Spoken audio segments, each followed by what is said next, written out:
हम कह रहे हैं ना, तुम बेकार में अपना समय बर्बाद कर रही हो। उनमें से कोई भी वापस ना आने वाला है। इससे अच्छा हो हम कहीं बाहर जाकर अपना रहने का जुगाड़ कर लेते हैं। कहीं ऐसा ना हो कि रात कहीं ठंड में गुजारनी पड़े।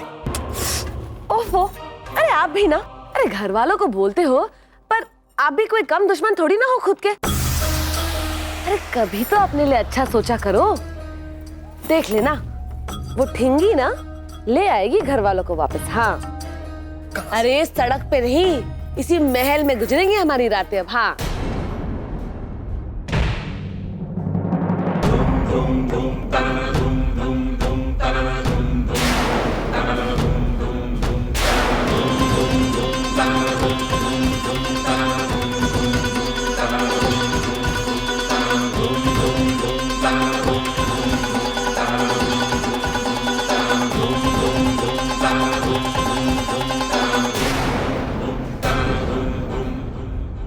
उठाओ सामान।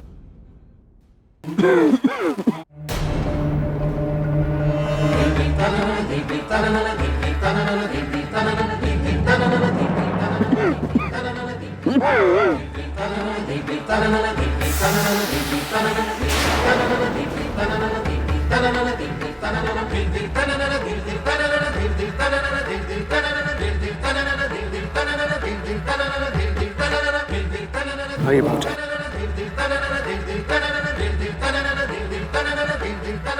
आइए।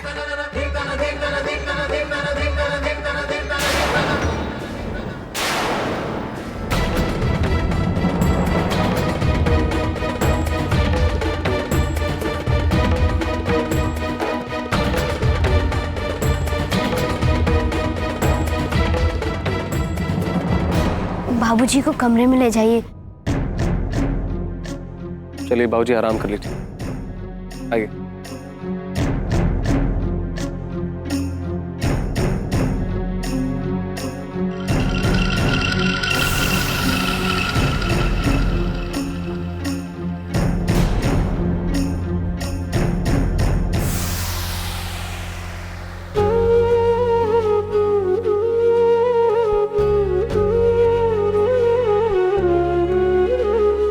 बाबूजी आप लेटिए, आराम करिए, हम दवा लेके आते हैं।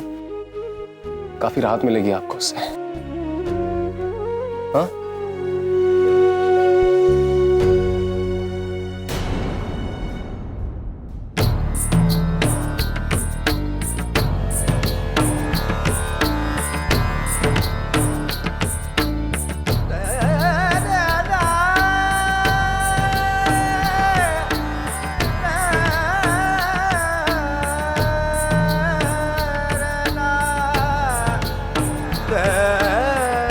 बाबूजी, आप कुछ और मत सोचिएगा। पहले आपकी तबीयत, बाद में बाकी सब।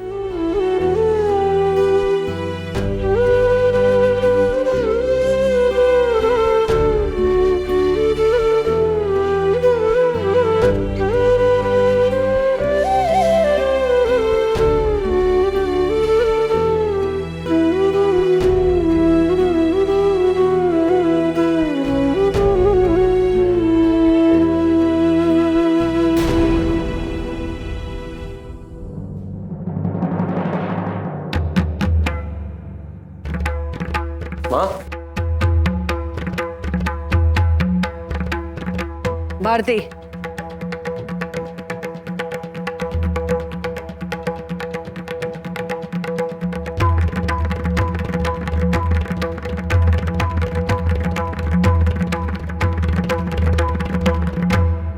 किसी गलतफहमी में मत रहना। हम यहाँ बसने के लिए नहीं आए। मुरली के बाबूजी की तबीयत ठीक नहीं है, इसलिए एक छत के नीचे रहना हमारी मजबूरी है।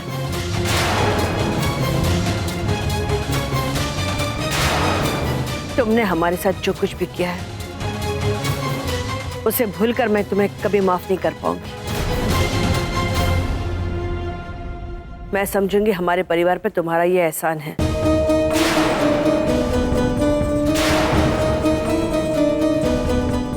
और यह एहसान हम ज्यादा दिन तक बर्दाश्त नहीं कर पाएंगे। जल्द से जल्द चुका देंगे।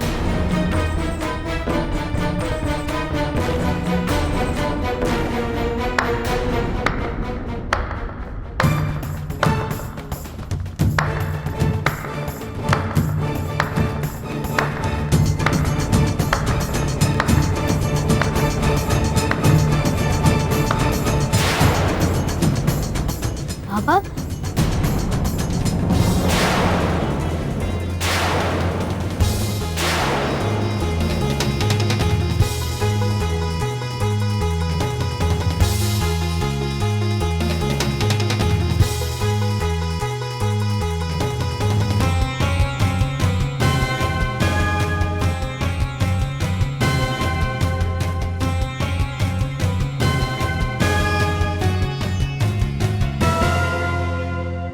पापा, आप ये क्या कर रहे हैं?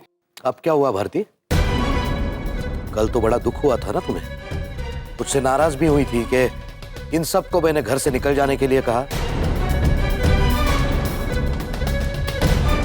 जिनके लिए इतना दर्द झेल रही हो तुम, उनकी नजरों में आज भी तुम्हारी क्या कीमत है देखो।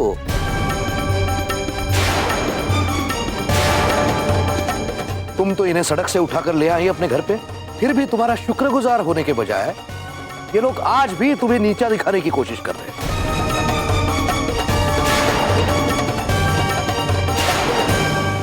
तुम्हारे मन में इनके लिए जो भी हो, इनके मन में आज भी तुम्हारे लिए इंसानियत भी नहीं दिखाई दे रही है। ठीक पहचाना था मैंने तुम्हें मुरली, बिल्कुल सही पहचाना था। आत्मसम्मान पर 1-1.5 घंटा लेक्चर जरूर दे सकते हो तुम, लेकिन जहां जिस वक्त आत्मसम्मान की परीक्षा हुई, सारी सच्चाई निकलकर सामने आ गई।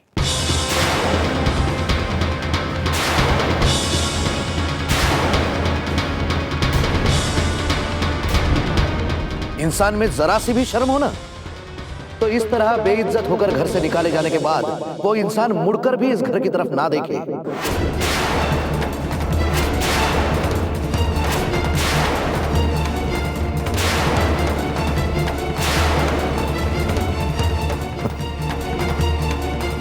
इसमें तुम्हारी कोई गलती नहीं है मुरली, आदत जो पड़ गई है। इतना आलीशान घर या आराम, ऐसी ऐश की आदत पड़ जाने के बाद बड़े बड़ों का ईमान डोल जाता है। तुम क्या, तुम तो मामूली इंसान हो। अपनी पुरानी वाली बस्ती का रास्ता तक भूल गए होगे तुम।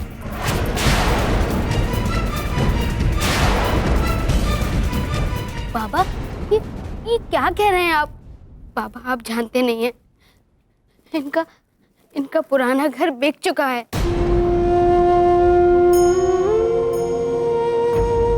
और बाबा, कल की रात इन सब ने इतनी ठंड में सड़क पर गुजारी है। बाबूजी की तबीयत बहुत खराब है बाबा, इसके बावजूद भी ये लोग यहाँ वापस आने के लिए तैयार नहीं थे। कितनी मिन्नतों के बाद और बाबूजी की तबीयत का वास्ता दिया हमने, तब जाके ये लोग यहाँ आए।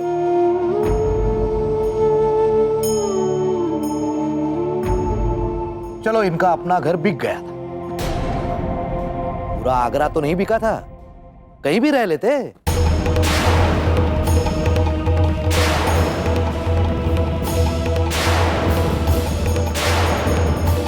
फिर क्यों यहां आ गए वापस ये मुंह लेकर? तुम इतना क्यों सोच रही हो इनके बारे में? क्या ये इस लायक हैं? बाबा, हमने कहा ना आपसे, हमारे साथ जो कुछ भी हुआ वो हमारा भाग्य था। और मुरली जी और उनके परिवार वाले बहुत अच्छे लोग हैं। बहुत भोली हो तुम भारती।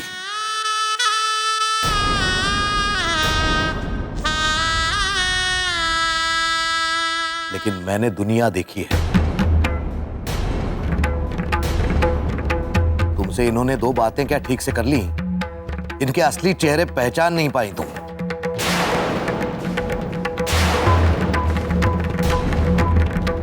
लेकिन मैं इनके नस नस को पहचान गया हूं। नहीं बाबा, हमारा दुख देखकर अंधे हो गए हैं आप। वरना इन लोगों के बारे में ऐसा कभी नहीं सोचते। और आपके अपने भाई ने इतना बड़ा धोखा देकर आपका सब कुछ छीन लिया। उनके लिए आपने अपने मन में कुछ नहीं रखा बाबा। तो इन भले लोगों के लिए आप इतनी नफरत कैसे कर सकते हैं?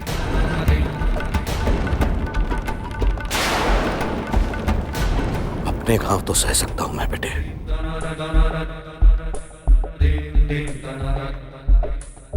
लेकिन मेरी मासूम बच्ची के मन पर जो अत्याचार किए इन लोगों ने, झूठे इल्जाम लगाने वालों को मैं कभी माफ नहीं कर सकता।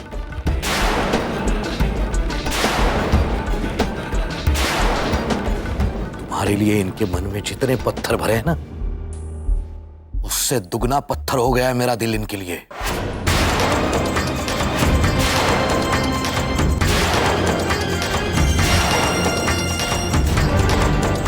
बाबा, आप ये सब हमारे लिए ही कर रहे हैं ना?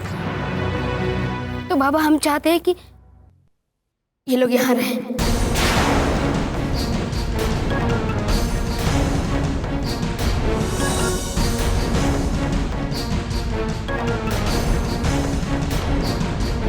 आप तो मान जाइए। हमारी शादी के बाद आपने ये घर हमें दिया था ना, तो अब इस घर में कौन रहेगा ये फैसला भी हम करेंगे।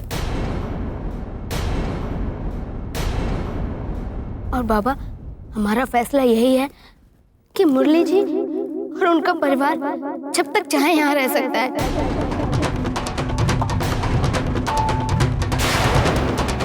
देखा जाए तो मुरली जी को किसी फैसले की जरूरत नहीं है। वो आपके कारोबार में हिस्सेदार हैं, पूरे 50% के।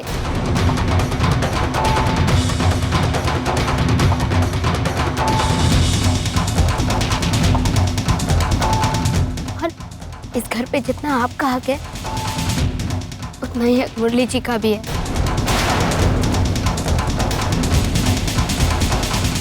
लेकिन फिर भी बाबा, फिर भी मुरली जी यहाँ केवल तब तक रहना चाहते हैं जब तक कि कोई और इंतजाम नहीं हो जाता। तो कम से कम इस बात से तो इनकी परख कीजिए बाबा। बेटे या दामाद के नाते ना सही, पर एक इंसानियत के नाते तो इनसे रिश्ता निभाइए।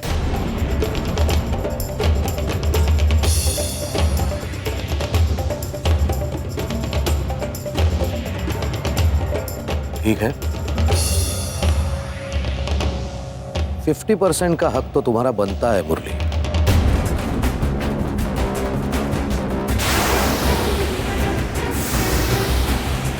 कारोबार में पैसा जो लगाया तुमने, लेकिन सिर्फ 50%।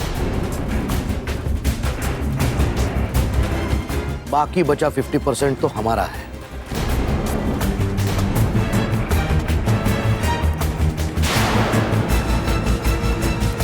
अब तो हमारा भी और कोई घर नहीं है यहाँ, इसलिए आज के बाद मैं और मेरा परिवार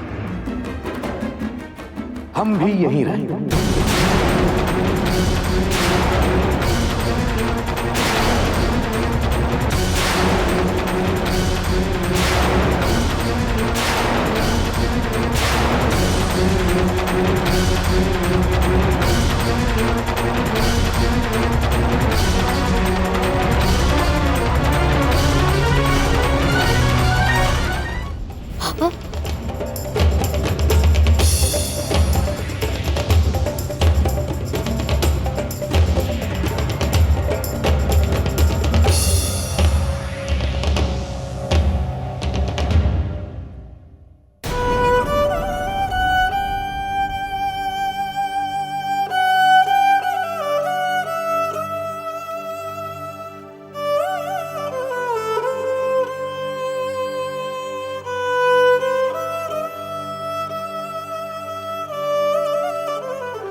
अब क्या है भारती, अब क्या है? जो कुछ भी बची कुछ इज्जत थी वो सब तो उछाल के रख दी तुम लोगों ने। अब क्या है जो कहना चाहती हो? मुरली जी, हमारी बात का विश्वास कीजिए, हम नहीं जानते थे कि बाबा। बस बस भारती, अब और कोई नाटक नहीं। मानते हैं लाचार है, इसलिए बता दो ये सब तुम और तुम्हारे बाबा हमें बेइज्जत करने के लिए कर रहे हो ना? क्या नहीं भारती, तुम्हारे बाबा हमें बेइज्जत करके इस घर से निकाल देते हैं और फिर तुम मना के हमें वापस लाते हो और फिर तुम्हारे बाबा आके हमें ये दिखाते हैं कि हम कितने मजबूर हैं। ये दिखाते कि वो जब चाहे जैसे चाहे हमारी बेइज्जती कर सकते हैं और हम चुप रहेंगे, कुछ नहीं कहेंगे। क्यों? क्योंकि हमारे पास और कोई रास्ता नहीं है ना, इसलिए। यही करना चाहती थी ना तुम भी। देखो भारती, हम वैसे भी जा रहे हैं यहां से। तुम्हारे बाबा जो बेइज्जती कर रहे हैं हमारे, वो हमारे बर्दाश्त के बाहर है। अब और सह नहीं सकते, चुप नहीं रहेंगे। ले जा रहे अपने परिवार को यहां से। बहुत बड़ी गलती करती हमने कमजोर पड़ के भारती। ले जा रहे अपने परिवार को यहां से। नहीं मुरली जी, हम जानते हैं कि अब आप हमारी कोई बात नहीं मानेंगे, हम और कुछ कहेंगे भी नहीं, पर इस समय दिल से नहीं दिमाग से काम लीजिए।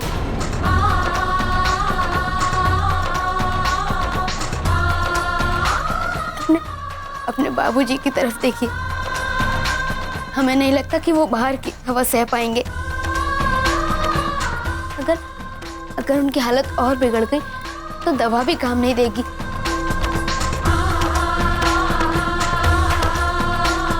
अपने जज्बातों से ज्यादा इस समय अपने बाबूजी को बड़ा समझिए।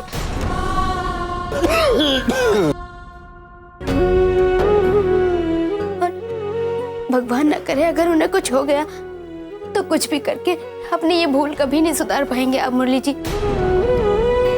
और रही बात आपके आत्मसम्मान की, तो जैसे और किसी जगह रहने के लिए आप किराया देंगे, वैसे ही इस जगह के लिए भी दे देना।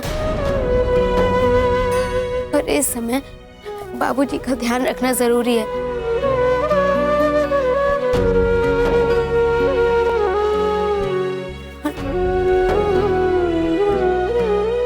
हमें उम्मीद है आप हमारी बात समझेंगे।